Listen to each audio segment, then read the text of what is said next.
Laboratório de Otimização Combinatória. Professor Alexandre Freire. Vocês estão ouvindo aí a música Último Romance, do Los Hermanos.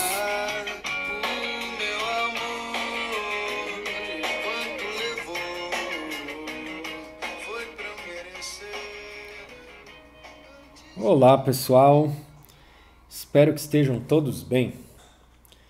Na aula de hoje a gente vai falar sobre conceitos básicos de combinatória poliédrica.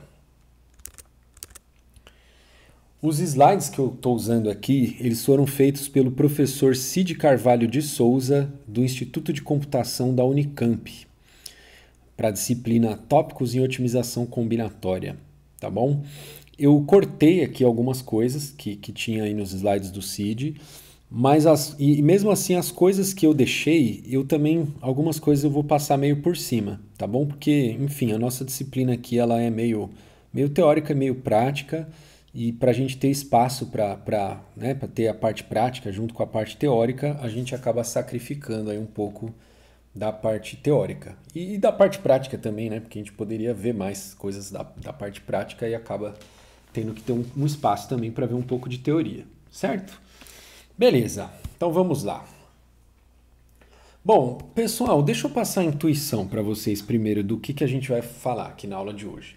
Que é o seguinte, ó, em programação inteira, a gente sempre tem um modelo, né, de programação linear para o nosso problema lá, que a gente está interessado, né? Só que os problemas é que vamos pensar no caso em que todas as variáveis que a gente está interessado a gente quer soluções inteiras, tá? Para todas as variáveis. Então não é programação inteira mista, tá bom? Vamos pensar em programação inteira pura, tá? Então todas as variáveis com valores inteiros. E aí o modelo ideal, e também assim, né? Não que tipo faça alguma diferença, assim. Eu só tô falando para a gente pensar nos casos mais simples, porque para definir as coisas formalmente, aí tipo às vezes um detalhezinho já tem que definir as coisas de um jeito diferente, tal. Então é só por isso. Tá bom? Então, assim, ó, então, quando a gente está interessado aí nas soluções inteiras e tal, imagina aqui em duas dimensões, tá? Aí, o modelo que a gente gostaria de ter na mão seria o modelo que é justamente o fecho convexo dessas soluções inteiras, tá bom? Então, por exemplo, se o problema que eu estou interessado, as soluções dele fossem todos os pontos que estão aqui dentro dessa região vermelha aqui, mas tipo só as inteiras, né? Então seriam as que estão aqui nesses cruzamentos, né? Incluindo esses vértices aqui, né? As bolinhas aqui, tá? Então você vê que esse modelo aqui, ó, ele é o modelo mais compacto que contém todas as soluções que eu estou interessado, tá? O modelo, é claro que ele não pode eliminar as soluções viáveis do meu problema, tá? Então, o modelo bom, ele não elimina nenhuma solução viável do meu problema. Mas, tipo, ele também não tem gordurinhas a mais, tá? Então, tipo, ou seja, porque assim, ó, se eu tivesse, vamos supor que imagina que eu vou botar um ponto aqui um pouquinho mais para cima. Aí, tipo, em vez de eu ter essas duas inequações aqui, ó, eu tivesse as inequações que ligam esse vértice a esse ponto aqui em cima e esse outro vértice a esse ponto aqui em cima, né? Aí, tipo, ele não podia ser muito em cima aqui não, senão ele ia pegar uma solução inteira a mais aqui, ó. Eu tô pensando aqui num ponto um pouquinho mais para cima, mas que, tipo, não inclua nenhuma solução inteira a mais, tá bom? Mas, tipo, ele estaria um pouquinho mais folgado do que esse poliedro que tá aqui. Ele ia ter um vértice fracionário e ele ia incluir, tipo, outras soluções fracionárias aqui que esse vermelhinho não inclui. Tá bom? Então, ou seja, seria um modelo pior, tá bom? Porque ele é mais folgadinho, ele ia ter umas gordurinhas a mais aqui, tá bom? E ele ia ter vértice fracionário, tá? Isso que é ruim pra gente, porque quando a gente resolve lá o programa linear ele sempre tem uma solução ótima que é um vértice, né? Então, se todos os vértices forem inteiros, quando eu resolver o programa linear, eu encontrei solução inteira. Então, seria uma maravilha para mim resolver a relaxação linear e já cair numa solução inteira. Só que na prática, isso nunca acontece, entendeu? Na prática, a gente nunca tem um modelo ideal. O nosso modelo, na prática, ele sempre vai ter umas gordurinhas a mais. Né? Pode até ser que ele, em alguns trechos dele ele coincida com o fecho convexo dos pontos inteiros, mas em outros trechos não vai coincidir. Entendeu? O nosso modelo sempre vai ser um pouquinho mais folgado. Tá? Imagina um outro exemplo. Ó. Imagina que eu não tivesse essa inequação aqui. Ó. Essa inequação lateral aqui ó, é o x1 maior ou igual a 1. Né? Essa inequação aqui. Ó. Imagina que eu não tivesse ela na minha descrição. O que ia acontecer? Esse poliedro aqui ele ia ter um biquinho a mais aqui. Ó, que tipo aí essa inequação aqui ó, ela ia vir até aqui, essa outra ia vir até aqui. Né? No desenho aqui, né? E aí tipo, ia ter um biquinho a mais aqui. Esse biquinho ia ser um vértice fracionário. Né? Então, ou seja, o modelo ia ficar um pouquinho pior. Né? Então, ou seja, a gente está sempre interessado em saber se o nosso modelo, quais partes do nosso modelo são boas e quais não são. Né? Então, quais inequações do nosso modelo estão no fecho convexo e quais não estão. Basicamente, essa é a pergunta da aula de hoje. Tá bom? Aí, o que acontece? Ó? Por exemplo, essa inequação azulzinha aqui. Ó. Se a gente tivesse ela no nosso modelo, olhando pelo menos graficamente aqui, é fácil da gente ver que ela é ruim, certo? Porque tipo, o fecho convexo do que a gente está interessado é essa região vermelha aqui. Se no meu modelo eu tenho essa inequação aqui, ó, ela está muito longe, né? Ela nem encosta aqui no fecho convexo. Né? Então essa inequação é ruim. Só que, tipo, às vezes a descrição que eu tenho é ruim mesmo, tá? Então, às vezes eu poderia ter tipo, um poliedro que nenhum vértice dele é inteiro. Ó. Imagina que eu tipo, fizesse o mesmo desenho desse poliedro aqui, só que um pouquinho mais folgado. Ó. Tipo, sabe? Passasse um pouquinho para... né? Ia contornar aqui isso aqui um pouco mais de longe. Aí, tipo, todos os vértices iam ser fracionários, né? Enfim, e nenhuma inequação ia encostar no fecho convexo, entendeu? Então o modelo é ruim, nenhuma inequação encosta no fecho convexo. Modelo ruim, tá? Então, só que aí, tipo, então na hora de eu avaliar um modelo, eu vou avaliar, tipo, inequação por inequação do modelo, entendeu?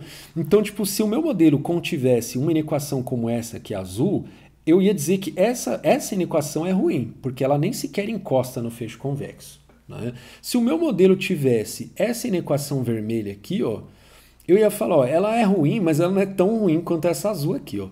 Por quê? Porque pelo menos ela toca aqui no fecho convexo. Tá? Então tem um ponto dessa, uma solução que satisfaz essa inequação aqui com igualdade, que é justamente esse ponto aqui. Ó. Tem um ponto que satisfaz com igualdade. Né? Pelo menos um. Ah, então se tem um que satisfaz com igualdade, significa que encosta lá no poliedro, né, que encosta no fecho convexo, certo? Se tem um ponto aqui já, pelo menos isso eu consigo dizer. Ele não está tipo, perdido no espaço igual no tempo e no espaço, igual esse azul aqui. Cara, eu não sei o que acontece com o meu cachorro. Tá com mania de lamber a parede agora. Eu tô falando com vocês aqui, ele tá lambendo a parede. Não sei de onde ele tirou essa mania. Tá? Então, mas voltando aqui ao que eu estava falando. Então, essa inequação vermelhinha aqui, ó, pelo menos, tipo, né, eu sei que ela encosta no fecho convexo. Tá? Mas eu sei que ela não está no fecho... Ela não é, tipo... Ela não faz parte do fecho convexo. Ela como inequação. Porque, tipo, as inequações do fecho convexo são essas aqui, ó, né? Então, é essa e essa. Certo? Essa aqui não, né? Essa aqui não faz parte do fecho convexo, tá bom?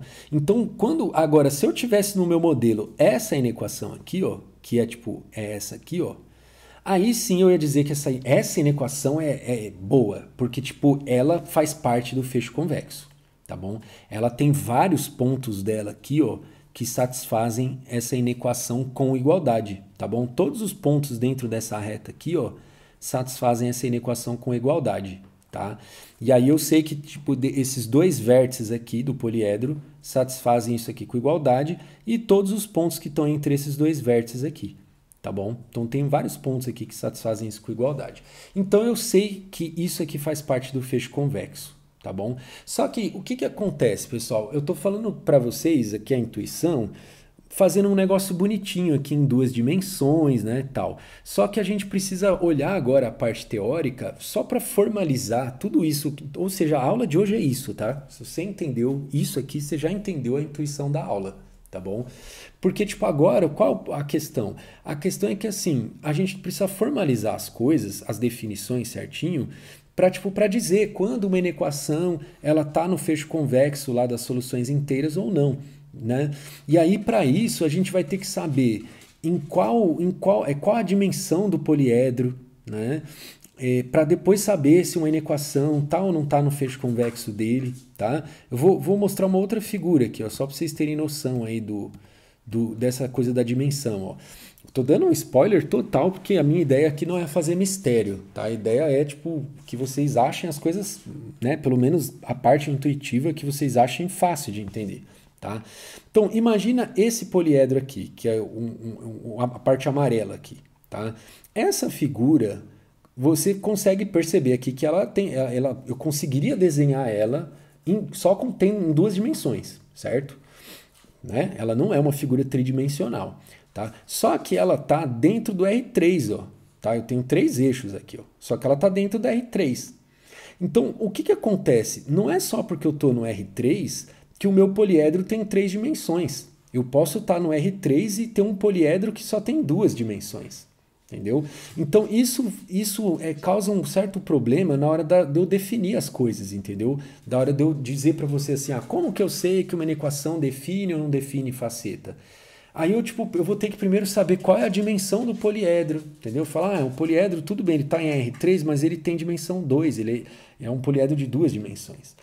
Então se ele tem duas dimensões, para uma inequação estar no fecho convexo dele, basta que ela, tipo, seja aqui uma dessas retas aqui, né?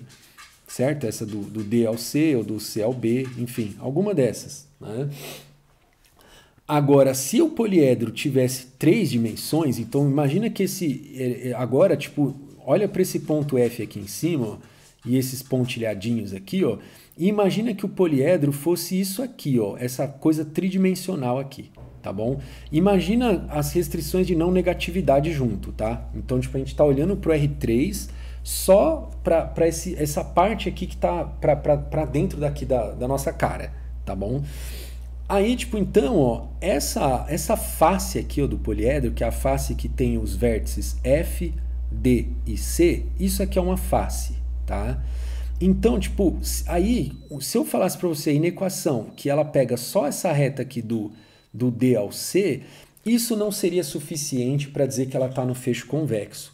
Porque, tipo, o fecho convexo, para embalar uma forma dessa aqui de três dimensões, né, um poliedro desse de três dimensões, ela tem que embalar o poliedro todo, né? Então, tipo, a inequação que está no fecho convexo aqui, ó, ela tem que ter uma dessas faces aqui, ó. Então, tipo, DFC é uma inequação que está no fecho convexo desse poliedro. Outra é o FBD, essa face toda aqui que vai desses três vértices aqui, ó. Então a inequação que define essa face aqui, ó, tá no fecho convexo.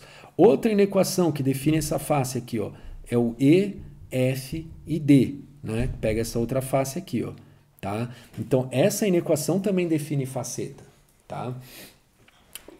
Aí, tipo, se essa parte de baixo aqui, ó, fosse uma inequação, tudo bem que eu tô dando um spoiler demais aqui, né? Porque, ó, olha aqui, ó, x3 igual a 1, em vez de x3 igual a 1, se fosse x3 maior igual a 1, né? Que aí, tipo, eu estaria considerando toda a parte acima desse negócio rosa aqui, ó, né? Aí, tipo, então a face de baixo aqui, ó, seria A, B, C, D e E. Essa face de baixo aqui, tá bom? Ela teria esse monte de vértices aqui, né? O E, o A, o B, o C e o D, tá? Aí essa face aqui, ó, ela também está no fecho convexo desse poliedro, tá bom? Então, ou seja, aqui, se eu chegar e falar para você assim, a inequação que pega o vértice D e o C define faceta desse poliedro, para eu dizer que sim ou que não, eu tenho que saber quantas dimensões tem o poliedro. Se eu estivesse olhando só para essa parte amarela aqui, aí sim, isso define faceta. Eu estou introduzindo a terminologia que a gente vai usar daqui a pouco. A faceta é justamente a inequação que está no fecho convexo. Tá bom? A gente vai dizer que a inequação induz uma faceta, ou define uma faceta. Né? Então, tipo, eu diria que sim. Né? Agora, se o meu poliedro tivesse 3 dimensões, aí eu diria que não. Porque, tipo, não basta só pegar esse pedacinho de reta aqui. Eu teria que pegar essa face toda aqui, ó. Tá? Do D, do C e do F. Certo? Então, ou seja, essa coisa de eu saber se a inequação é boa ou não é, depende da dimensão do poliedro, tá bom? Então, por isso que eu preciso definir as coisas com calma. O que é uma combinação linear? O que é uma... Aí que a gente vai botar a bola no chão e vai começar a olhar para as coisas com mais calma, tá bom? Porque, tipo, isso tem tudo a ver é tudo coisa de álgebra linear, tá bom? Enfim, vamos ver o que a gente consegue ver aí. Mas eu espero que vocês estejam entendendo aí qual é a intuição da coisa, tá bom? Então ou seja, só redizendo o que eu acabei de falar. Um poliedro, por exemplo, de 2 dimensões, aí as inequações que estão no fecho convexo dele são retas, assim, né? Agora, quando ele tem 3 dimensões, aí a face já tem mais dimensões também, né? A face tem 2 dimensões, tá? Então, quando o poliedro tem 3 dimensões, as facetas dele, vou usar o termo correto que a gente vai usar daqui a pouco, as facetas, elas vão ter 2 dimensões, né? E assim por diante, se o poliedro tiver n dimensões, as facetas vão ter dimensão n-1, tá? E aí a gente precisa definir formalmente o que é a dimensão das coisas, enfim. Beleza, pessoal? Então, vamos botar a bola no chão agora. Desigualdades válidas fortes. Definição. Sejam essas duas desigualdades aí válidas para um poliedro P, em Rn. E Rn na parte não negativa, né? As desigualdades são idênticas se eu tenho um escalar aqui alfa, que eu consigo pegar uma das duas e escalar, né? Vou multiplicar a inequação por alfa, um alfa positivo, tá? E aí eu chego na outra inequação, tá? Então, ou seja, elas são idênticas, né? Como a própria palavra diz aqui. Elas descrevem a mesma reta, né? Se eu for olhar aqui no desenho, ó, por exemplo, se eu multiplicar isso aqui por 2, né? Vai ficar 8x1, 2x2 menor ou igual a 50. Aí, tipo, é uma outra inequação. Só que ela é idêntica a essa. Por quê? Porque, tipo, se eu for desenhar a reta, ela vai ser a mesma reta, tá bom? Então, para o que nos interessa, elas são idênticas, tá bom? A desigualdade válida, essa desigualdade aqui, ó, domina a outra desigualdade para esse poliedro P aqui, se existe um alfa positivo, tal que eu estou comparando essas duas aqui, né? Aí, tipo, para eu dizer que uma domina a outra, e essa da esquerda que domina a da direita, então significa que ela é mais, digamos, apertada do que essa outra aqui, tá? Então, por exemplo, se o lado direito dessa inequação aqui for maior do que o lado direito dessa inequação aqui, ó, então já apertou aqui a desigualdade, tá? Então imagina que vou dar um exemplo concreto aqui. Imagina que a desigualdade aqui fosse x menor ou igual a 5. Aí a outra desigualdade aqui fosse 2x menor ou igual a 5. Então é claro que 2x menor ou igual a 5 é mais restritivo do que x menor ou igual a 5, certo? É mais restritivo. Então, tipo, a que é mais restritiva domina a que é menos restritiva, tá bom? Então, e aí nesse exemplo é porque o lado direito do 2x lá, menor ou igual a 5, é maior, né, do que o x maior ou igual a 5. É maior do que x, né? 2x é maior do que x. Certo? Agora, o outro jeito também de eu deixar a inequação mais apertada é diminuir o lado direito, né? Então, tipo, em vez de eu falar x, então se eu tenho x menor ou igual a 5 ou eu tenho x menor ou igual a 3, né? Então o x menor ou igual a 3 domina o x menor ou igual a 5, porque o lado direito é menor, né? Tá bom? Então é isso, tá? Então a definição aqui, tecnicamente, aí é essa, tipo, o π tem que ser maior ou igual a alfa vezes mi, e o π0, eu não vou ler, não vou descrever, é isso que está dito aqui, tá bom? Eu, tipo, o que tem o alfa aqui, tá? O alfa é só por causa dessa coisa de desigualdades idênticas, né? Então, tipo, eu estou querendo comparar duas inequações, só que às vezes eu vou precisar escalar uma delas, né? Para fazer a comparação, tá? Então, por isso que entra o alfa aqui na jogada, tá? Então, quando eu multiplico uma inequação por alfa, eu não tô fazendo nada demais aí, certo?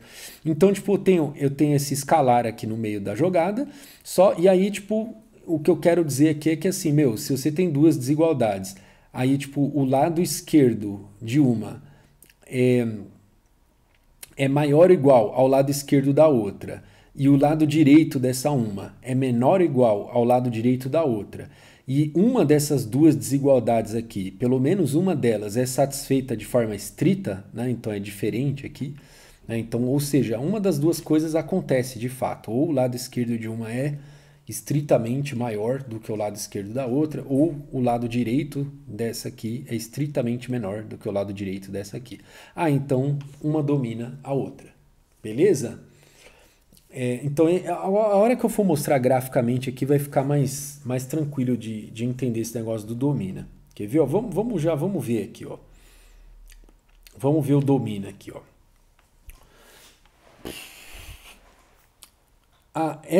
Vamos ver quem é dominado por quem aqui. Ó. Essa inequação aqui, ó, x1 mais 2 vezes x2 maior ou igual a 2, ela é dominada por essa inequação aqui, ó, x1 mais x2 maior ou igual a 3. Tá bom? Que a gente está olhando para esse poliedro P aqui, certo? Aí, olhando para esse poliedro, essa inequação azul, ela está dominada por essa aqui, né? Aí, ó, tipo, vamos olhar aqui, ó. Essa inequação aqui, ó, é a que está do lado esquerdo aqui, tá? Ela não eu não confundo aqui porque está azul aqui, mas o azul daqui não é o azul daqui, tá bom? Então, essa inequação é essa aqui, ó, x1 mais x2 maior ou igual a 2, certo? Aí eu vou reescrever ela com menor ou igual, aqui só para ficar igual à definição que a gente fez lá, tá? Então, multiplicando por menos 1 é essa inequação aqui. E aí, essa outra inequação aqui, ó, x1 mais x2 maior ou igual a 3, tá escrita aqui. Aí eu também vou escrever ela com menor ou igual, então vou multiplicar por menos 1, tá bom? Então, ela tá aqui, ó. Aí eu quero dizer que essa aqui do lado esquerdo é dominada por essa daqui do lado direito, tá bom? Então, vamos ver aqui, ó. Vamos pegar o lado esquerdo dela, tá? Então, o lado esquerdo dela tem que ser menor ou igual ao lado esquerdo dessa aqui, ó. Então, vamos olhar aqui, ó, o lado esquerdo dessa aqui, ó, pegando só os coeficientes, ó, é o menos 1 e o menos 2, tá escrito aqui, ó, tá? E aí eu tenho o escalar lá, né, que eu estou multiplicando, tá? O escalar, no caso aqui, é 1, tá? Então, vou multiplicar o escalar nessa inequação aqui. Eu poderia multiplicar na outra também, tá? Mas vou multiplicar nessa aqui, ó. Então, o escalar que eu estou pegando, então, o lado esquerdo dela, vezes esse escalar aqui, que é 1, é isso aqui, ó, menos 1, menos 2. Esse lado esquerdo é menor ou igual ao lado esquerdo da outra aqui, ó, que é 1, 1, né? Desculpa, é aqui, ó, menos 1, menos 1. Menos 1, menos 1, tá? Então, menos 1 é maior ou igual a menos 1, menos 2, certo? O menos 1 é maior ou igual a menos 1 e menos 1 é maior ou igual a menos 2, certo? E já satisfez de uma forma estrita aqui, né? Então, já temos aqui uma condição aqui para dizer que essa azulzinha aqui é dominada por essa aqui, tá? Mas vamos olhar o outro lado da inequação. O outro lado é o lado direito aqui, né? Então, o lado direito é o menos 2, que está aqui, multiplicando aqui pelo mesmo escalar, né? Menos 2. E o lado direito da outra é menos 3, né? E menos 2 é maior ou igual a menos 3, certo? Então, ou seja, o lado esquerdo da inequação é menor ou igual a da outra e o lado direito é maior ou igual a da outra, certo? Então, ela é dominada, segundo a nossa definição aqui. Cadê? Aqui, ó. Segundo a nossa definição aqui, tá bom? Então, ou seja, aplicando essa definição que a gente acabou de olhar lá, a gente consegue ver que essa inequação azul aqui, ela é dominada por essa aqui, tá bom? Agora vamos olhar graficamente, tá? Graficamente, ó. A gente está olhando aqui, ó, só para a parte positiva aqui, tá? Para a parte não negativa, tá? Então x1 e x2 maior ou igual a zero, né? Então olhando só para esse quadrante aqui, né? Se você olhar quais são as soluções que satisfazem o azul aqui, são todas que estão para cima aqui dessa reta do azulzinha, né? Então tudo que está aqui para cima, né? E quais que satisfazem essa outra inequação aqui, ó? Aí eu teria que andar com ela até bater aqui no x2 e até bater no x1, né? Só para comparar as duas inequações, né? Aí, tipo, todos os pontos que satisfazem, então, essa inequação aqui, ó, são os que estão à direita dessa reta aqui, ó, tá? Ou seja, tem menos pontos que satisfazem essa segunda inequação aqui do que os que satisfazem essa aqui, tá bom? E todos que satisfazem essa primeira aqui de cima, satisfazem a de baixo também, né? Ou seja, dá para ver, tipo, visivelmente que essa inequação aqui ela é mais restritiva do que essa outra aqui. Por isso que a gente pode dizer que ela domina essa outra aqui, tá bom? Então, ou seja, é claro que no meu modelo, se eu tenho essas duas, se eu tenho uma opção, né, vou colocar essa ou vou colocar essa, eu vou preferir colocar essa aqui, ó, porque ela domina essa outra aqui, certo? É claro que, ó, se você deixar essa reta descendo aqui, ó, até aqui embaixo, ó, e aí pegar essa aqui, descer aqui, ó, vai chegar uma hora que isso aqui vai cruzar aqui, ó, e aí vai ter uns pontos aqui que vão estar satisfeitos por essa inequação e não vão estar satisfeitos por essa aqui. Aí, essa relação de uma domina a outra, ela vai para o brejo. Só que isso acontece aqui na parte negativa, tá? E a gente só está olhando aqui para a parte não negativa, tá? x1 maior ou igual a zero, x2 maior ou igual a zero. Por isso que a gente pode falar que essa inequação domina essa outra aqui, tá bom? Se a gente fosse permitir os pontos negativos, aí a coisa já muda de figura, tá bom? Depois que cruzasse essas duas retas aqui, aí lascou, tá bom? Mas não é o caso aqui. Beleza? Tá? Então aqui a gente estava fazendo a definição, ó, considerando a parte não negativa do Rn, tá? Beleza. Observação. Se essa inequação aqui domina essa outra, então, ó, essa região aqui, ó, ela está contida dentro dessa outra, tá? Essa região é a que eu acabei de falar para vocês aqui no desenho, né? Tipo, são os pontos que satisfazem a inequação, né? Então aqui, ó, os pontos que satisfazem a primeira inequação aqui, que é a mais apertada, né? Está contido dentro da região que satisfaz essa outra inequação aqui que está dominada, né? Certo? Beleza. Definição. A desigualdade, blá, blá, blá, aqui, válida para P, é redundante para a descrição desse poliedro se existem K maior ou igual a 2, K maior ou igual a 2, desigualdades válidas para P, e eu consigo fazer uma combinação dessas desigualdades de forma a obter essa desigualdade aqui, ó, que é uma combinação das inequações válidas para P, né? Eu obtive aqui uma combinação que domina essa inequação aqui, ó, tá?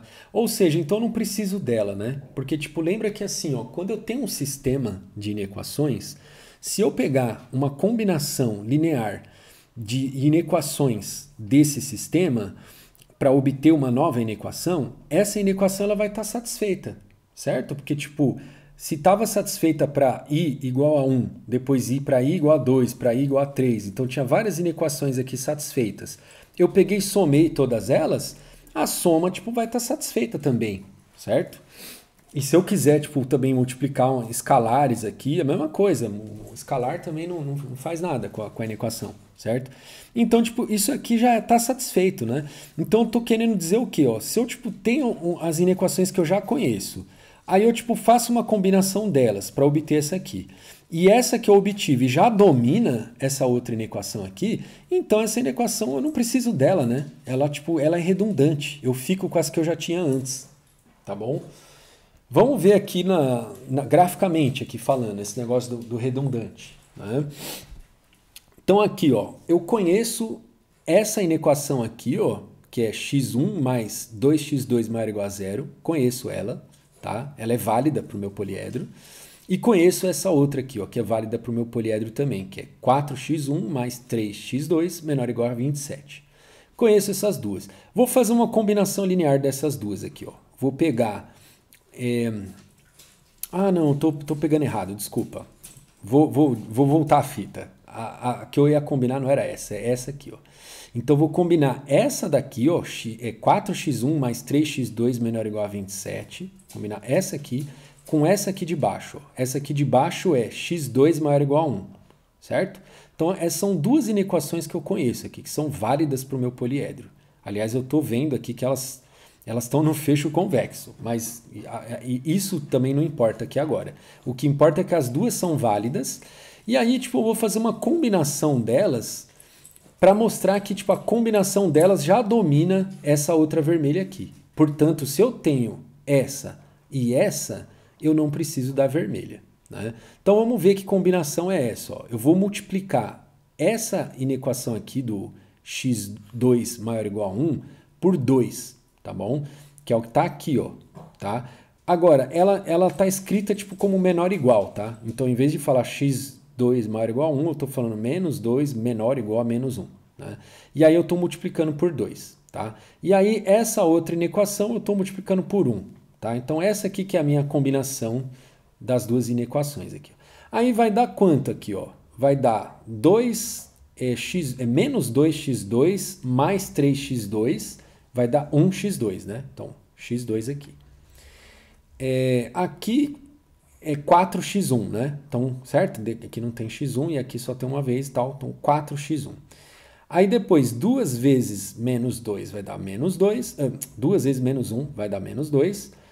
Menos 27 vai dar 25. Então, 25. Ou seja, 4x1 mais x2 menor ou igual a 25 é uma combinação dessas duas inequações aqui, ó, tá? Então, ou seja, essa inequação vermelha que está aqui, ó, que é justamente 4x1 mais x2 menor ou igual a 25, ela é redundante, tá? Se eu já conheço essa inequação aqui e já conheço essa daqui, eu não preciso dessa daqui, né?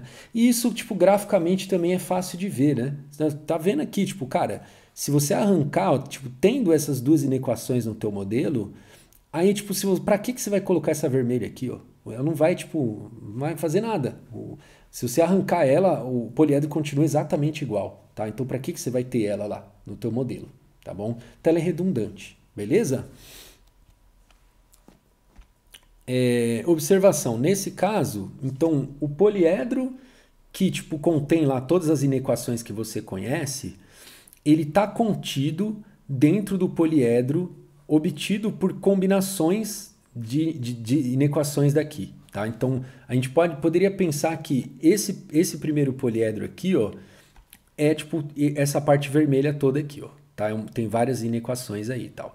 Agora, esse outro poliedro aqui, ó, é tipo, eu simplesmente escolhi alguma combinação aqui qualquer de inequações daqui, ó, eu escolhi uma combinação aqui para ser o meu poliedro. Ou seja, né, eu poderia ter feito tipo essa combinação aqui, ó, né? Então meu poliedro seria tipo essa parte toda aqui, ó, tá? A parte é a parte que está à esquerda dessa inequação vermelha, certo? Porque a combinação dessas duas aqui dá essa vermelha, tá? Então esse segundo poliedro aqui, ó, nesse desenho, seria justamente o lado esquerdo aqui dessa inequação vermelha. E isso está contido dentro da inequação lá que está dominada, tá? Então, no caso, a gente, tipo, a nossa combinação gerou exatamente essa inequação aqui, ó. Só que, tipo, a nossa combinação, ela poderia ter gerado uma inequação que domina essa outra, né? Então, vamos supor que eu tivesse uma outra inequação do lado dessa aqui, ó. Bem paralela aqui, né? Paralela a essa aqui, ó. Só que um pouquinho mais afastada aqui, ó, né? Então, a hora que eu fizesse essa combinação aqui dessas duas, ia dar essa vermelha, que ela não ia ser exatamente igual à outra, mas ela domina a outra, tá bom? Então, tipo, ou seja, essa outra que eu tô falando, que seria a paralela aqui, ó, ela estaria dominada, quer dizer, desculpa, ela seria redundante, né?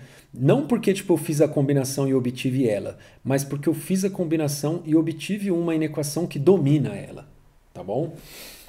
Certo? Então, por isso que, tipo, né, aí, tipo, essa relação aqui, ela ia ser estrita, nesse caso que eu tô falando. Certo? Desigualdades válidas fortes.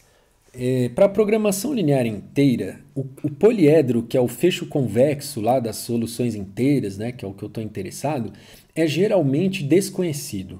E, portanto, é difícil verificar redundância. Tá? Então, tipo, quando você tem um modelo na mão, é difícil você falar, essa inequação que está aqui no meu modelo é redundante. Né? É difícil ver isso. Na prática, o que você vai fazer? O que você vai tentar fazer?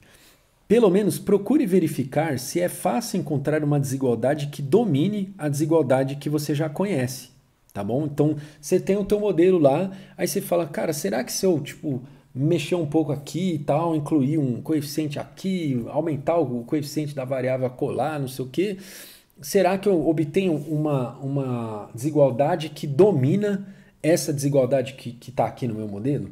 Se eu tiver, aí eu jogo fora a desigualdade que eu tinha antes e coloco essa que domina a que eu joguei fora, tá bom?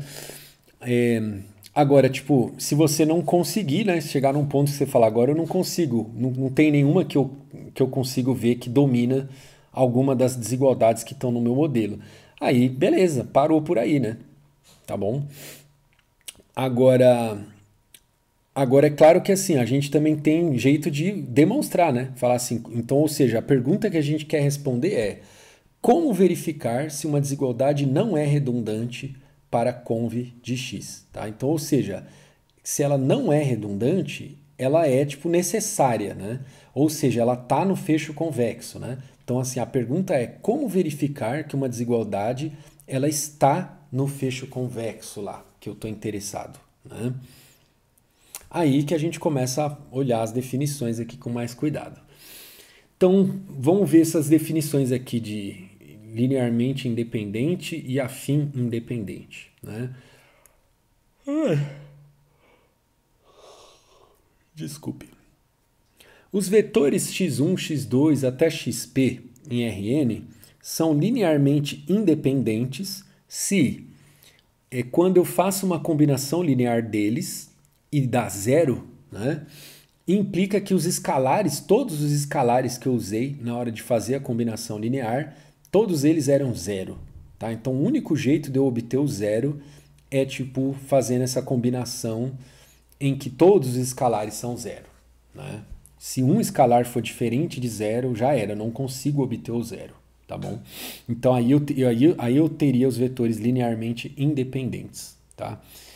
E afim independentes, a definição é parecida, só que tem uma coisa a mais aqui. Ó. Então, toda vez que eu fizer uma combinação linear desses vetores que der zero e a soma dos escalares for zero, aí sim implica que todos esses escalares são zero. Tá bom? Então, ou seja, eu até poderia conseguir fazer uma combinação em que eu alcanço zero aqui, sem que todos os escalares sejam zero, mas, tipo, se a soma deles fosse diferente de zero, né? Aí tudo bem, tá? Agora, se a soma deles for zero, aí, tipo, o único jeito de fazer isso é com os escalares todos sendo igual a zero, tá bom? Todos sendo iguais a zero. Beleza? Observações. O conjunto com um único elemento não nulo é afim independente e também é linearmente independente. Tá? Se você olhar para essas definições aqui, você vai chegar a essa conclusão. Tá? Que um conjunto com um único elemento não nulo, tá? Ele é linearmente independente como afim independente. O vetor nulo é afim independente, mas é linearmente dependente. Mesma coisa, se você olhar para essas definições, você vai chegar a essa conclusão, tá? Que o vetor nulo é afim independente, mas linearmente dependente. Convenção. Agora aqui não é uma questão de você verificar nada, é uma convenção. A convenção é que conjunto vazio é afim independente e é linearmente independente, tá bom? Teoria poliédrica básica. O conjunto dos vetores... Eu estou lendo de novo esse título, né? Já tinha lido antes. O conjunto dos vetores linearmente dependentes dos pontos x1 até xp são todos que são obtidos através de combinações lineares, tá bom? Então, todo vetor x que eu obtenho através de combinações lineares desses x's aí, x1 até xp, está dentro desse conjunto aqui que são os vetores LD, aqui, né? Linearmente dependentes, com esses x1 até xp aqui. O afim dependente, né? São todos obtidos através de combinação afim, tá? A combinação afim, ela é um tipo específico de combinação linear, né?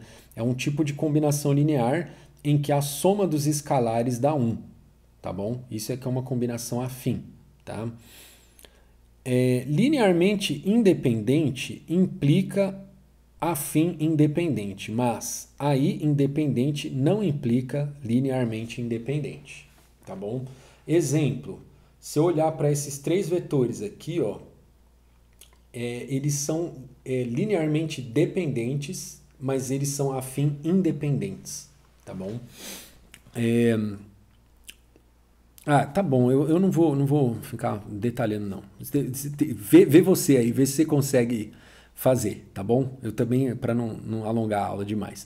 Mas é só você tipo, tentar olhar as definições aqui, olhar esses três pontos e chegar a essa conclusão de que eles são afim independentes, mas eles são linearmente dependentes, tá?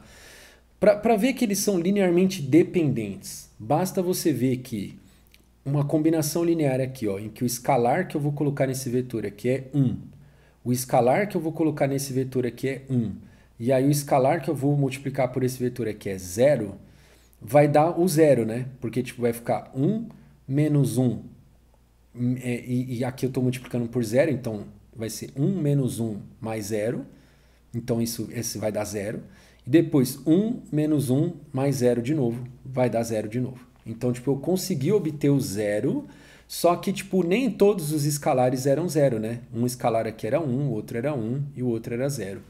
Então, eu fiz uma combinação linear desses caras aqui que deu 0, sem todos os escalares serem 0, então eles são linearmente dependentes, tá bom?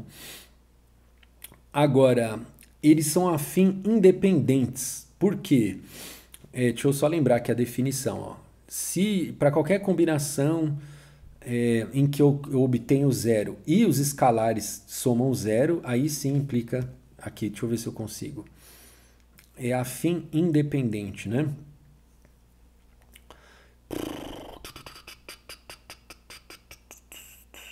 Bom, essa combinação que eu fiz já não ia dar, né? Tipo, se eu multiplicasse aqui, deixa eu ver, menos 1. É que a soma... não, a soma do... Eu não consigo fazer... eu não sei se eu consigo provar isso, hein? Tem que pensar aqui. Que eles são afim independentes, né?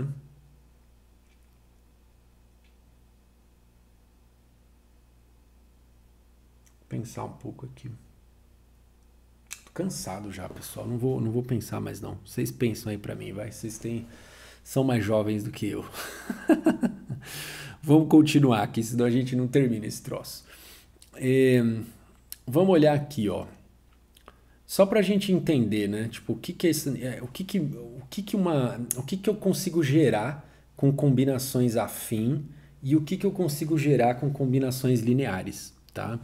Então, por exemplo, ó, se eu pegar x1 e x2 sendo o x1 sendo esse vetor aqui, ó, 3, 1, o x2 sendo esse vetor 2, 2, tá? Então, desenhando esses vetores, vai dar esses dois vetores vermelhos aqui, né?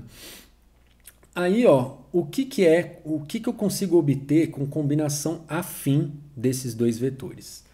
Bom, basta eu resolver esse sistema aqui, ó. Eu vou dizer que a soma desses dois vetores vai dar um outro vetor x aqui, que tem a componente x1 e x2, né? E que nesse sistema para ser combinação afim, a soma dos escalares tem que ser igual a 1, tá bom? Então, dentro desse sistema, se eu isolar aqui, for massageando aqui, né, o sistema, eu vou chegar à conclusão de que x1 mais x2 tem que ser igual a 4, tá bom? Então, se x1 mais x2 tem que ser igual a 4, aí, ou seja, todo ponto que tem x1 mais x2 igual a 4 é combinação linear, desculpa, combinação afim, tá bom? De x1 e x2, beleza? E qual é essa reta aqui do x1 mais x2 igual a 4? É justamente essa reta roxinha aqui, ó, tá?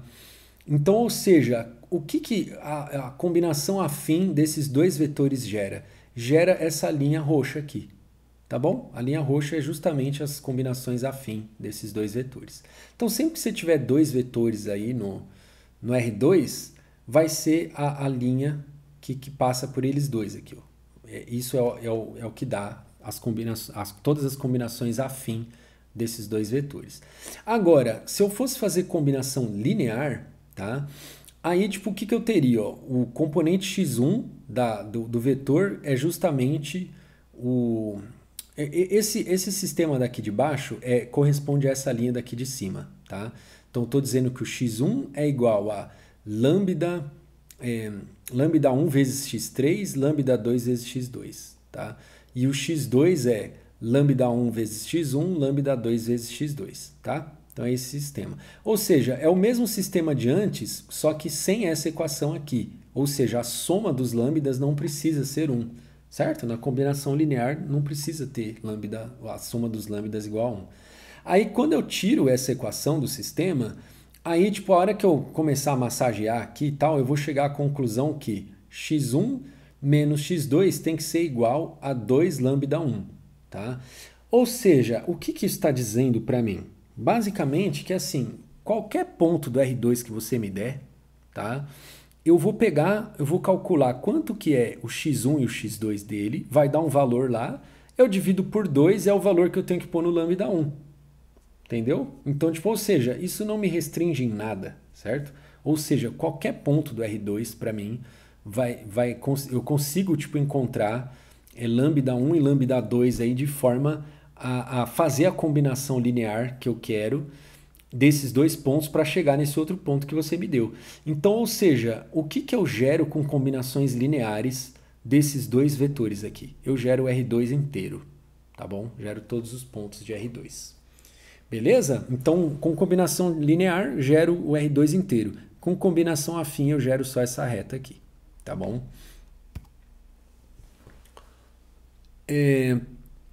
Definição 2. O posto de uma matriz A, eu vou chamar essa letra aqui de P, tá? Eu sei que não é P, alguma letra grega aí que eu não sei o nome, eu vou chamar de P, parece um P aí. Então, o posto da matriz A é denotado por P de A, que é o número de linhas ou colunas linearmente independentes de A. Tá? É claro que eu estou falando de um maior número possível de linhas ou colunas linearmente independentes, tá bom? Porque né, eu não vou pegar só uma linha lá, falar que ela é LI e já vou dizer que é o oposto da matriz. Eu tenho que ver tipo, um conjunto com o maior número possível de linhas LI dentro daquela matriz, tá? Um conjunto de colunas ou de linhas. E aí, tipo, LI, tá? Aí eu vou dizer que isso é o oposto da matriz A, tá bom? Proposição 3. Seja S o conjunto de soluções desse programa linear aqui, né? Que AX igual a B é um programa linear, né? Então S, vou chamar ele de poliedro, tá? É o poliedro desse programa linear aqui. Então, S não é vazio, C e somente C, o posto de AB é igual ao posto de A, tá? Ou seja, né? O que isso está dizendo para mim? Né? Que o conjunto de soluções é não vazio, ou seja, existe alguma solução para isso aqui, C e somente C, o vetor B é linearmente dependente com as colunas de A. Tá? Isso é uma coisa que tipo, meio que salta aos nossos olhos quando a gente olha para esse sistema aqui. Ó, tá? Porque tipo, o que esse sistema está falando? Ó? Quando você encontrar valores de x aqui, é como se você estivesse combinando as colunas de A, tá? Para chegar em B, certo? Então, tipo, os valores que você vai colocar no X, você pode, tipo, dizer que eles são escalares, tá? Apesar de que, tipo, aqui a gente chama de variável lá, né? No programa linear a gente chama de variável. Mas, tipo, se você encontrar uma solução X aqui, ó, você pode dizer que esses X são escalares que você vai multiplicar por essas colunas de A para obter esse vetor B. Ou seja, uma combinação linear dessas colunas de A, você obtém o B, tá bom? Então, tipo, ou seja, o B é linearmente, para isso ter solução, né? O B tem que ser linearmente dependente com as colunas de A, tá bom?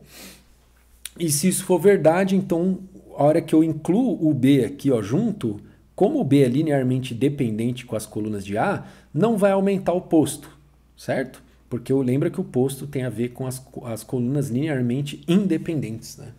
Tá bom? E o B é linearmente dependente com as colunas de A. Beleza? Proposição 4. Seja S, de novo aqui, a mesma coisa que ele era antes.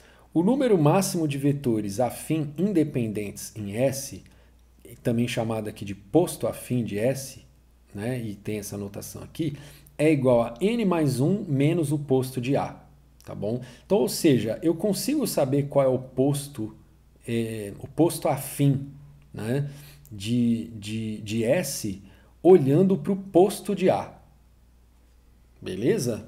Eu não estou provando isso para vocês, tá?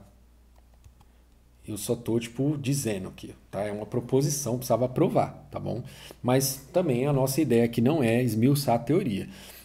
Ou seja, assim, vamos só pegar aqui o que a proposição está falando. Ela está dizendo que existe uma relação aqui entre o posto afim de S e o posto de A, beleza? Natural que isso aconteça, porque o A é a matriz das restrições lá do programa linear e o S são as soluções do programa linear. Então, tipo, né, as soluções do programa linear é quantas soluções diferentes eu consigo encontrar para esse negócio, né?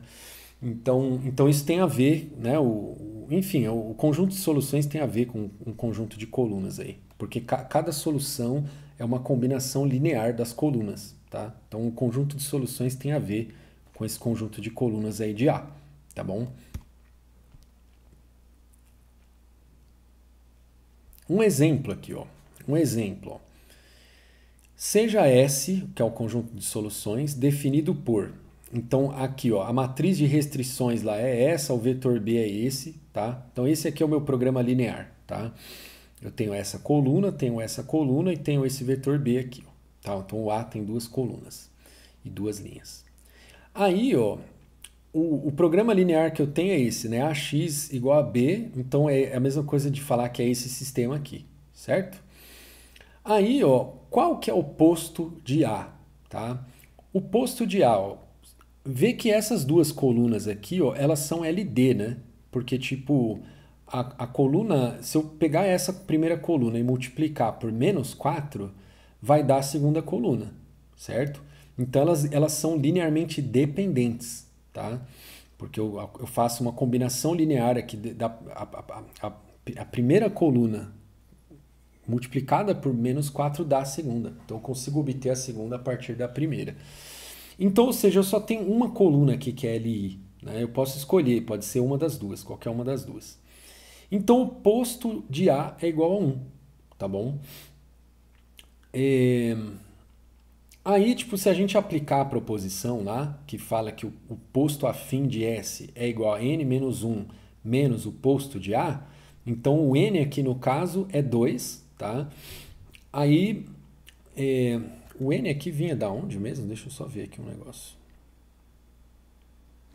O n aqui vem do Rn, né? Tá.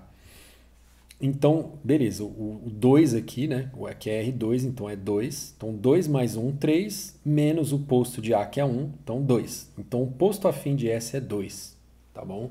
Agora, vamos olhar graficamente aqui para a gente, de fato, olhar e checar aqui para ver se o posto afim desse S aqui é 2 mesmo, né?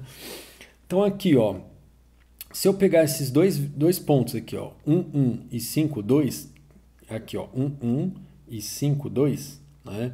São dois pontos que satisfazem aqui esse sistema, certo? Então, 1, 1 é tipo uma vezes isso mais uma vezes isso igual a isso, né? Então, 1 menos 4 vai dar 3, menos 2 com 8 vai dar 6, tá? Então, 1 satisfaz esse sistema. 5, 2 também, né? 5 vezes 1 menos 2 vezes 4 vai dar 5 menos 8. 5 menos 8 vai dar menos 3. Depois, 5 vezes menos 2 vai dar menos 10.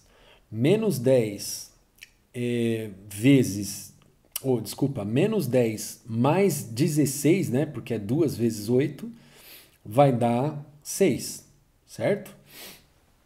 Certo? Menos 10, eu fiz a conta certa aqui, menos 10 mais 16, né?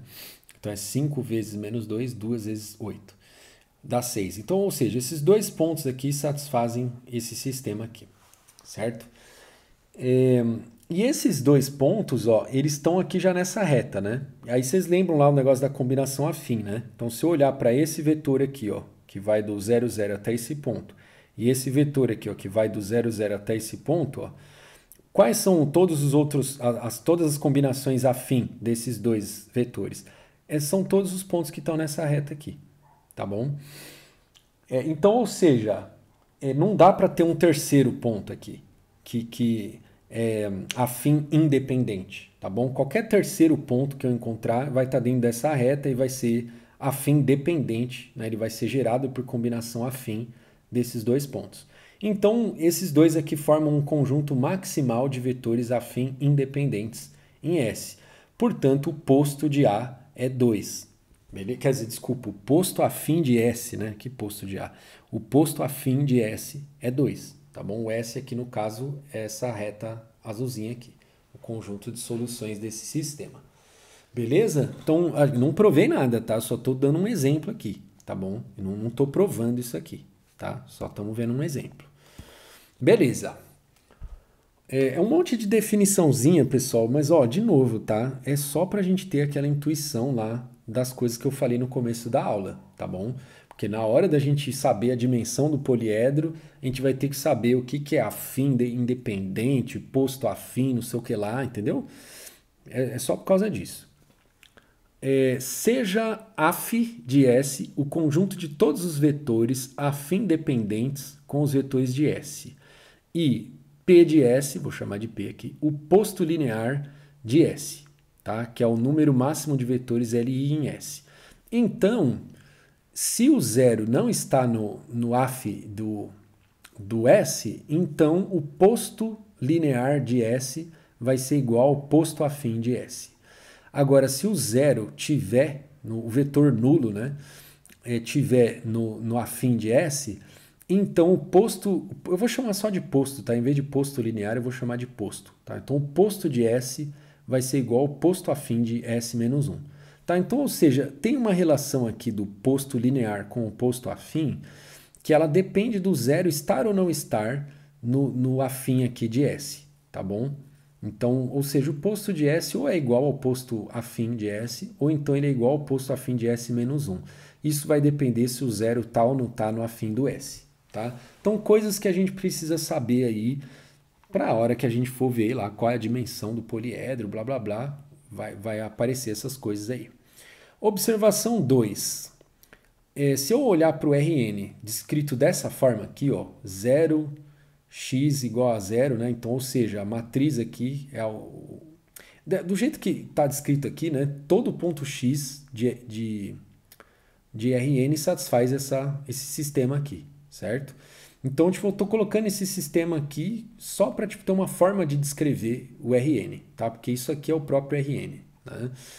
Então, ó, como o zero ele é LD por definição, né? Então, o posto de A é zero, certo? A matriz A aqui, ó, ela tem só uma coluna, que é a zero, né? Toda zerada, né? E aí, tipo, como ela é única e ela é LD, então, tipo, o posto do A é zero, tá? Aí, então, qual que é o posto afim, tá? Então, é nesse caso aqui, ó. A gente vai usar o... Cadê? Não, a gente está usando isso aqui, né? Ó. A gente está usando isso aqui, n mais 1 menos posto de A, né? Então, n mais 1 menos posto de A. E aí o posto de A é 0, então vai ser n menos 1. Então, o posto afim de Rn é n menos 1, tá bom? E como 0 está em Rn, o posto linear de Rn é n. Tá? Bom, enfim, vamos adiante, vai. Não tem nenhuma novidade aí. Descrição, não é nenhuma novidade, não tem nada muito relevante aí. Definição 4. Seja S um subconjunto aí de Rn, a dimensão de S é dada por dim de S igual ao posto afim de S menos 1. Tá? Então o S aqui para a gente vai ser um poliedro, né? E aí a gente quer saber qual é a dimensão do poliedro. A gente tá chegando lá onde a gente quer, né? A gente quer saber a dimensão do poliedro para depois olhar para as inequações e ver se a inequação tá ou não está no fecho convexo do poliedro. Tá? Então, primeiro, vamos ver como é que eu digo qual é a dimensão, né, do poliedro. Então, a dimensão de S é igual ao posto afim de S menos 1, tá bom? Aí a gente vai dizer que ele tem dimensão cheia se a dimensão dele for igual à dimensão de Rn, tá? Que é n, certo? A gente já viu aqui que a dimensão do... Não, a gente já viu, né? A dimensão do Rn é n, não tem nada que ver aqui para trás. Isso a gente já sabe, né? Então a dimensão do Rn é n, certo? Aí, tipo, se o poliedro que está em Rn tiver dimensão n, então ele tem dimensão cheia, tá bom? Ou então dimensão plena, tá? Tem um pessoal que fala dimensão plena, tá? Então, por exemplo, aqui, ó, eu tô em R2 e o meu poliedro tem dimensão 2, então ele tem dimensão plena, tá? Agora, esse outro poliedro aqui, ó, ele tá no R3, mas ele tem dimensão 2, então ele não tem dimensão plena, tá? Ele não tem dimensão cheia, beleza? Vamos ver aqui, ó. Exemplo. Então, estou olhando para esses três pontos aqui, ó. 1, 3, que é esse aqui, né? X1, cadê? X1, esse aqui, ó. 1, 3 é esse cara aqui. 3, 5 é esse cara aqui de cima. E 6, 1 é esse cara daqui, tá? Estou olhando por esses três pontos aqui, tá? Esses três pontos são afim independentes, tá? Você pode ver que, tipo, ó, se eles fossem afim dependentes, tipo, ó, tô olhando para esse, tô olhando para esse, né? Aí, tipo, quais são todas as combinações afim desses dois aqui, ó? São todos que estão nessa mesma reta, né? E aí você tá vendo que esse terceiro, ele não tá nessa reta aqui, então ele não é afim dependente com esses dois aqui, tá? E aí, tipo, você olhar 2 a 2 aqui, né? Você vai olhar para esses dois, vai ver que esse aqui não tá nessa reta, vai olhar para esses dois aqui, vai ver que esse aqui não está nessa reta, né? Então, graficamente, você consegue ver que eles são afim independentes, tá? Como estamos no R2, não pode haver mais vetores AI em P, tá? Vai ter no máximo 3 vetores afim independentes no R2, tá bom?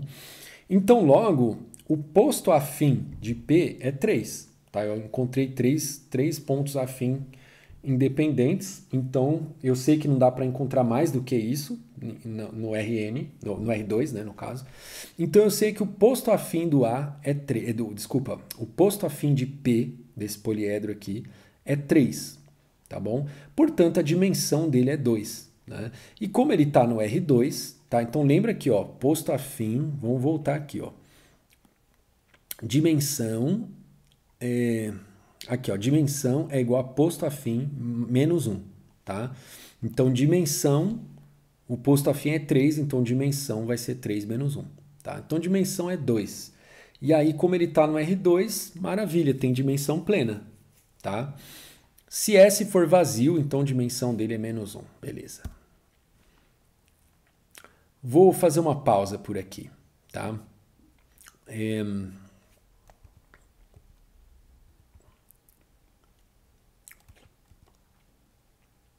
Aqui, ó, vou falar desse slide, aí eu paro, vai. Porque aqui, ó, o que acontece, ó? Agora, a gente vai começar a entender por que um poliedro não tem dimensão plena, tá? Vamos olhar primeiro graficamente aqui, ó. O que está fazendo esse poliedro aqui ter dimensão 2 e não 3, tá? Ele está no R3, mas ele tem dimensão 2. Por que ele tem dimensão 2? por causa desse verdinho aqui, ó, verdinho maledeto, que é x3 igual a 1, tá? Então, essa equação x3 igual a 1, ela está dizendo, ó, que tipo, ela, tipo, quais são os pontos que satisfazem ela com igualdade? São esses que estão aqui no vermelhinho, ó, tá? E isso aqui, ó, achatou o poliedro, né? Tipo, então, ops. Então, ó, vamos olhar aqui, ó. Eu tenho quais são as inequações desse poliedro? Ó, x1 menos x2 mais x3 menor ou igual a 3, tá? Essa inequação aqui, ó, qual é a face que no desenho aqui, ó? É o EDF, tá? E, D e F, ó. Essa face aqui, ó, tá? Então, essa equação, ela tá dizendo, ó, todo ponto que está para baixo dessa face aqui, tá? Espero que vocês consigam imaginar isso aqui, tá? Todo ponto que está para baixo, vamos dizer assim, dessa face satisfaz essa inequação. Aí depois, 2x1 mais 2x2 mais 3x3 menor ou igual a 9. É a face CDF, C, D e F, tá? Então é essa face aqui, ó. Então todo ponto que está para lá, tipo, essa face é como se ela tá na nossa cara aqui, né? Então tem os pontos que vêm para nosso lado aqui e os que vão para lá, vamos dizer assim, o que vai mais para o fundo. Né? Então os pontos que vão mais para o fundo ali são os que satisfazem essa inequação. Aí depois tem essa outra inequação aqui, ó, menos 2x1 mais 2x2 mais 3 mais x3 menor ou igual a 3, que a face é BCF. Então é B, C e F, é essa aqui, ó, tá? Então os que estão aqui para o lado esquerdo dessa face são os pontos que satisfazem essa inequação, os que estão para a direita não satisfazem. Aí eu tenho a inequação x1 maior ou igual a zero, né, que está escrita aqui como menos x1 menor ou igual a zero, tá? E tem o x2 maior ou igual a zero, então, tipo, ou seja, é o que tipo, tá dizendo pra gente que o x1 são os caras que, tipo, estão... dão não negatividades, pra gente olhar aqui só o lado de cá aqui do R3 aqui, né? Só que aí o x3, em vez de estar x3 maior ou igual a zero, tá x3 igual a 1. Aí, tipo, a hora que eu olho para esse x3 igual a 1, aí é que lascou tudo. Se fosse x3 maior ou igual a 1, aí, tipo, eu teria toda essa figura aqui pintadinha, né, bonitinha, em 3 dimensões, né? Tipo, todos os pontos para cima desse caixão aqui e aqui dentro disso aqui, ó, né? Seriam os pontos viáveis, eu teria um poliedro de 3 dimensões, e ele está no R3, ele teria dimensão plena. Né? Agora, por que ele não tem dimensão plena? Porque eu botei essa equação aqui, ó. Então, essa equação, ela meio que cortou o poliedro, né? Tipo, agora ficou em 2 dimensões aqui, ó. Tá? Então, é justamente a equação, quanto mais equações eu tiver no meu sistema aqui, mais vai caindo a dimensão do poliedro, tá bom? Então, basicamente é isso que essa proposição 5 vai dizer aqui, tá bom? Ela vai relacionar a dimensão aqui com o número com o posto dessa matriz, olhando só para as igualdades que tem lá no teu sistema, tá bom? Só que aí tem que tomar alguns cuidadozinhos aqui, ó. Vamos ver que cuidadozinhos são esses aqui, ó. É só, tipo assim, é para descrever a coisa formalmente, aí a gente tem que pensar, né, no caso aconteça tal coisa, né? Enfim. Então vamos ver aqui, ó. Seja P um poliedro não vazio de Rn dado por essa descrição aqui, ó, um conjunto de equações e um conjunto de inequações, tá? Aí, ó, M igual e M menor ou igual é o conjunto de índices das linhas de A que são igualdades ou desigualdades dessa forma aqui. E além disso, para toda a desigualdade aqui, ó, não é combinação linear. Então, assim, ó, o que ele está dizendo aqui, ó, primeiro, ele está dizendo que as desigualdades aqui, elas não são redundantes, tá? Então, tipo, não tem nenhum índice I aqui, desse M menor ou igual aqui, que a inequação lá dele é uma combinação linear das outras, tá? Então, todas as inequações que estão aqui, ó, elas não são redundantes, tá? Não tem, tipo, uma combinação linear das outras que gere nenhuma delas aqui, tá bom? Então, o primeiro é isso, tá? Elas são LIs, né? São linhas LIs. E, e outra, as desigualdades aqui, ó, elas não contêm nenhuma igualdade implícita, tá? O que é uma igualdade implícita? Por exemplo, se eu falar x menor ou igual a 5 e falar x maior ou igual a 5, então isso implica que x é igual a 5, certo? Então, tipo, se eu tiver essas igualdades implicadas aí, que aí seriam igualdades implícitas, né? Aí, tipo, não vale essas coisas que a gente está falando aqui, tá? Então, imagina que você está olhando para uma descrição de um sistema que ele não tem redundâncias na parte das inequações, né? E a parte das inequações também não tem igualdades implicadas, beleza? Então, aí o que acontece? A dimensão de P mais o posto de A com B vai ser a dimensão de P mais o posto de A, olhando só, o A aqui é olhando as igualdades, né? Então, vamos olhar só para as submatrizes das igualdades, né? Então, a dimensão de P mais o posto dessa parte aqui, o A das igualdades com o P das igualdades, vai ser igual à dimensão de P mais o posto de A das igualdades, que vai ser igual a N, tá? Ou seja, né, quanto mais igualdades eu tiver, mais esse posto de A igual vai ser maior, né? E menor vai ser a dimensão do P, porque essas coisas somadas têm que dar N. Né?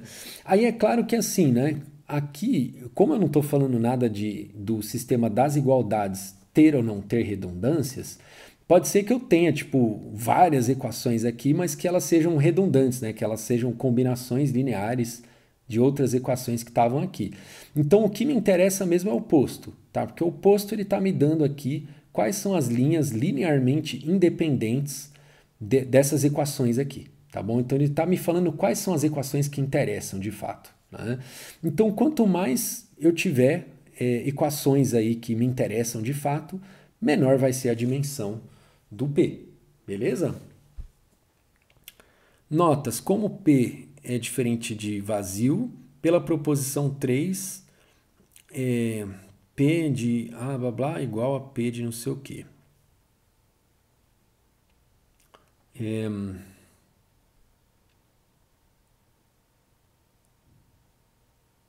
Além disso, se P tem dimensão cheia, o M e tal deve ser vazio.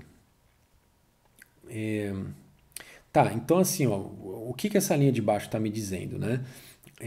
Que eu já dei essa intuição para vocês, né? Que quanto mais equações eu tiver, mais eu vou diminuindo a dimensão. Então, tipo, se para o poliedro ter dimensão plena, dimensão cheia, eu não posso ter equação lá no sistema, tá bom? Então, eu não posso ter equação. Aí,